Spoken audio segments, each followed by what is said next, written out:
입맛은 달콤해 달콤해 달콤해 오렌지는 상큼해 상큼해 상큼해.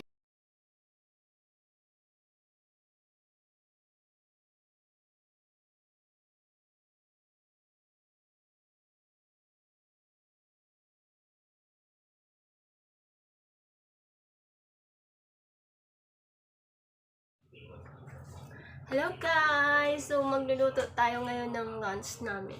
Lutuan ko yung lunch yung mga bata ng udon. So, yung udon guys is Chinese noodles. So, yun. So, may dalawang itlog ako dito. So, i-boil ko muna siya. Ito yung unahin ko muna. Mag-boil muna ako.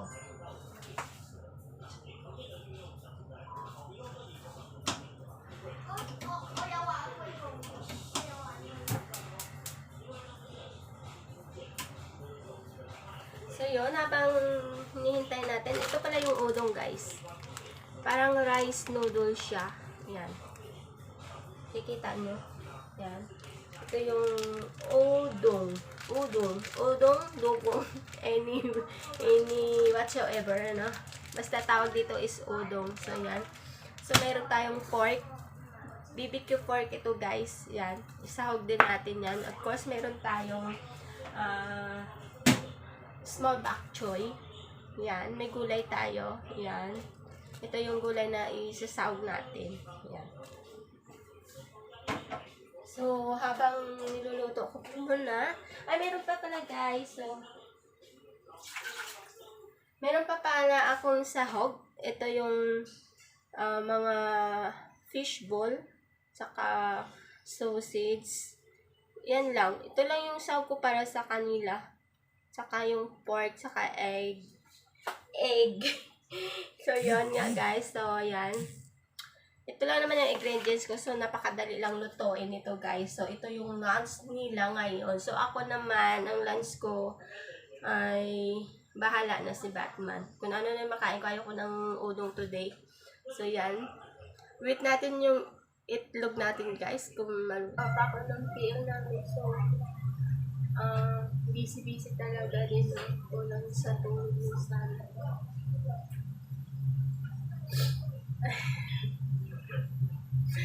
Ay, ang buhay talaga. Buhay pa more. So, buti na lang ako guys dito. Magawa ko naman yung mga gawain ko sa YT. Kasi nga wala yung amo ko. Dalawang amo ko may trabaho sa mga bata. Nagtatala lang dyan. Nanonood sila ng TV. Malalaki na yung mga alaga ko. Kaya hindi ko na binabantayan talaga as in. Hindi ko na ng baby na kailangan sa tabi lagi. So yun lang yung ano ko dito na malaki na sila. Hindi ko na sila masyadong titingnan ko lang sila. Minsan nag-aaway kasi yan silang dalawa. Ako connect din kasi yan, nag-aaway sa mga laruan yan, nag-aaway silang dalawa. So yun, tingnan natin yung itlog. Mamaya konti. Yun na nga guys, so, medyo okay naman ako dito sa aking amo. Mabait naman sila sir at ma'am. Kasi na, may yeye ako dito kasi hindi si yeye nakatira dito sa amin. Kumakain na si yeye dito paggabi. Tapos, uuwi na yan si yeye sa bahay niya. So, ngayon nga, tinuturuan ako ni yeye magluto. So, ang problema lang kasi hindi ko maintindihan si yeye. Kasi, siyempre, hindi naman si yeye marunong mag-English. So, yung taga-translate ko, yung alaga kong lalaki. Ngayon, kahit may translator ako, medyo nahirapan pa rin kasi yung translator ko, bagal-bagal mag-isip kung ano yung sinasabi ni Yeye. So yun, kahit pa paano, naintindihan ko si Yeye, no? Ngayon, 1 week na ako tinuturoan ni Yeye magluto kasi sawa na siya sa mga niluluto ko, paulit-ulit na lang. Kaya sabi niya, turuan niya ako ng bagong menu. Yun naman, nahihirapan nga ako kasi nga, hindi kami magkaintindihan na dalawa. Tapos, si Yeye kasi namin, ano yan siya, nung konting ano lang, parang sumisigaw, parang kundi mo siya kilala, akala mo galit na siya sa'yo, pero ganun na yun si Yeye, mabait yun si Yeye. So, matanda na kasi Yeye, mga ano siguro, going 80, ganun. Pero medyo malakas pa si Yeye namin. Yun nga lang, dito may sakit na nga yan si Yeye. Tapos nanginginig-nginig na rin siya. Kaya ako nang mahawak dito, tinuturo niya lang sa akin kung ano yung gagawin ko. Kasi nasasawa na siya sa pagkain namin lagi daw. Ganun na lang ulit-ulit daw. Kaya tinuturuan niya ako. Sabi niya, pag marunong na daw ako sa mga tinuturo niya, marami na daw kukuha sa akin. Yung mga employer kasi magaling daw ako magluto ng Chinese food. So yun, sabi ko, okay naman sa akin at least kahit pa paano may makuha akong ano kay Yeye, no? Makuha akong experience sa pagluluto sa kanya kasi magaling siya sabi ni Sir, magaling daw magluto si Yeye. Kaya sabi ko, sige, gusto ko rin matuto. Siyempre, malay mo, mawala tayo ng ibang trabaho, punta tayo sa ibang employer, may alam ka ng lutuin, di ba? So, mas maganda pa rin naman yun na matuto kang magluto ng ibang putahe ng Chinese. So, mas advantage yun sa'yo kasi di ka na mahihirapan sa mga pagluluto, di ba? Kasi masila yung mga Chinese guys, lalo sa pag-iwa. Kailangan ganito yung pag-iwa, pag-slice. Ang gulay ganito dapat, ang pag-slice. Lahat yan, kailangan yung mga slice mo, dapat ganyan ang slice. Pag ayaw nila makita nila, hindi ganun ang slice mo, magagalit si Yeye sa'yo. Hindi daw ganun. Kailangan ang slice mo, iba-iba yung pag-slice dito, depende sa putahe guys.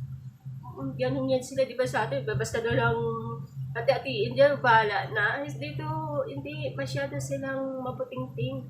Kahit sa pag-slice ng mga gulay, slice ng mga onion, mga bawang, kailangan maganda yung pag-slice guys. Ay, tingnan natin yung itlog ko, wait lang. So yun guys, so unahin natin to guys,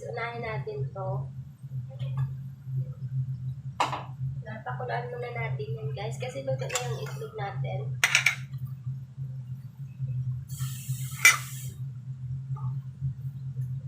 Babad natin sa tubig yung itlog para madali siya balatan. So yun.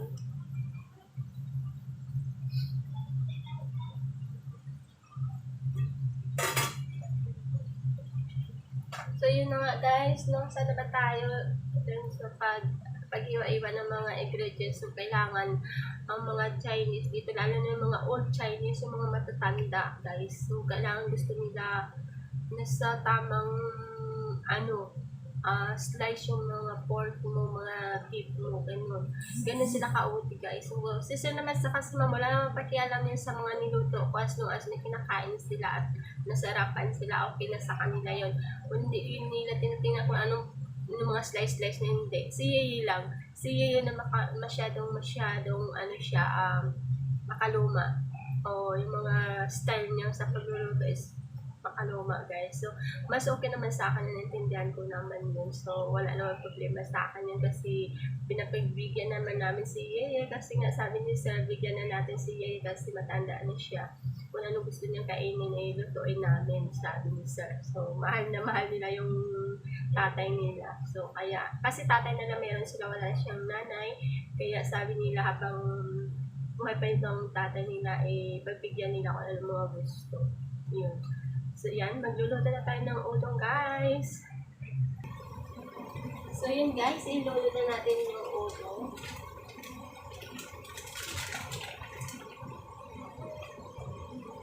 Ano lang natin, pagka-stick ay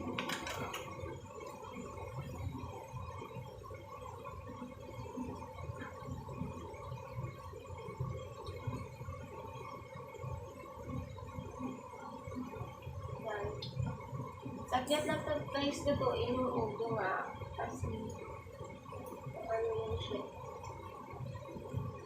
malata ba? Kahit kasi pag nalata ito guys, grabe minute guys, yes kasi yan. So yan, tapos ilagay natin yung gulay.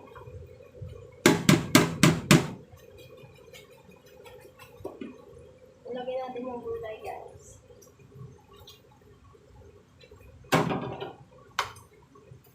Sabay natin yung gulay guys.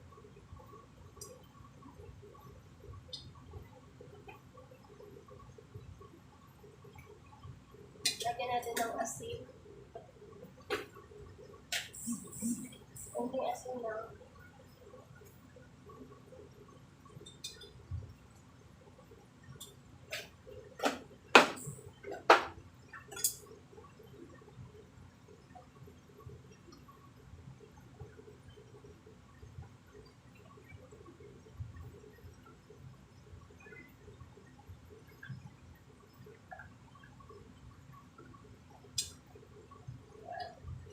Grabe, init.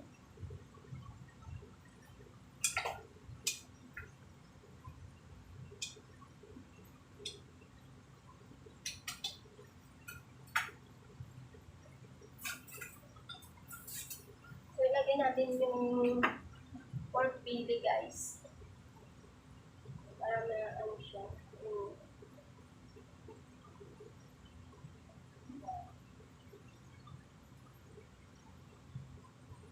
Ipakita lang natin ng mga 1 minute at okay na. Luto na siya, guys. Grabe yan. Hi, grabe ang init, guys. So, yun. So, yun, guys. Magsaserve na tayo. Yan.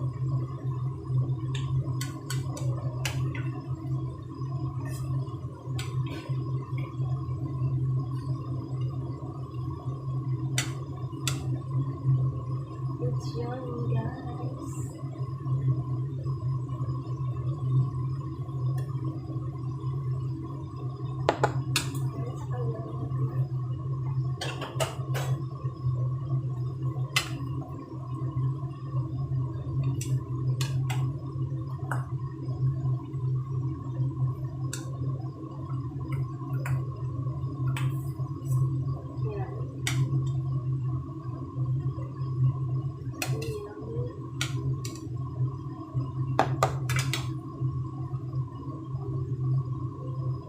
Cents.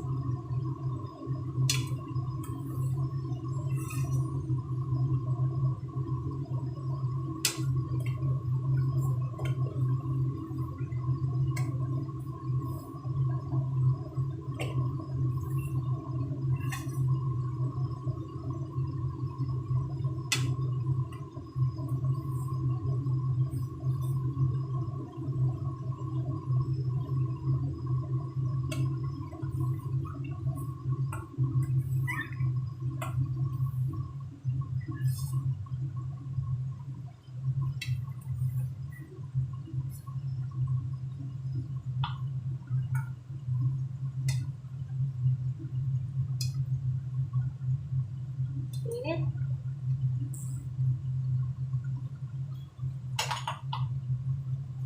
So, yan, guys. Ito na yung ating udo.